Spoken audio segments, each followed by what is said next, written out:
पुढच्या महिन्यामध्ये मुलांच्या परीक्षा आहेत आणि मावच्या शाळेतून तिला पेपर पॅटर्न भेटलेलं होतं. तर म्हटलं तिच्याकडून ते सोडवून घेऊया. तर झेरॉक्स वगैरे मारून आणलेले मी. एक तिला सोडवायला दिलं आणि एक जे आहे ते मी वहीमध्ये उतरवून काढत होते, म्हणजे तिला प्रॅक्टिस करता येईल त्यावरती. तर शनिवार असल्यामुळे तिला सुट्टी होती आणि राजवीर पण ट्युशनला गेलेला होता. तर दुपारच्या नंतर मग मी चेंज वगैरे करून घेतलं आणि म्हटलं आज फ्रीज क्लीन करून घेऊया. कारण बरेच दिवस झाले फ्रीज डीप क्लिनिंग केलंच नव्हतं. जवळपास 2-2.5 महिन्यापूर्वी मी फ्रीज क्लीन केलं होतं. तर असं थोडंसं आपण त्याच्यामध्ये ठेवत गेलं ना की खूप सारा पसारा जमा होतो.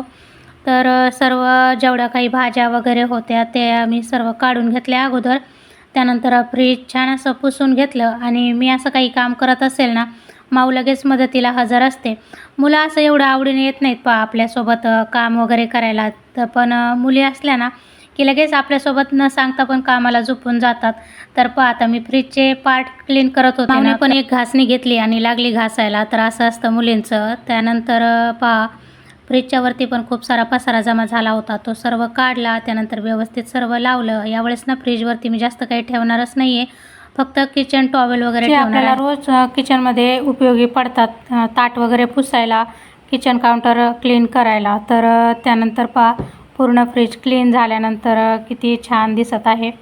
3-4 दिवस असं छान दिसतं. त्यानंतर आहे तोच पसारा पुन्हा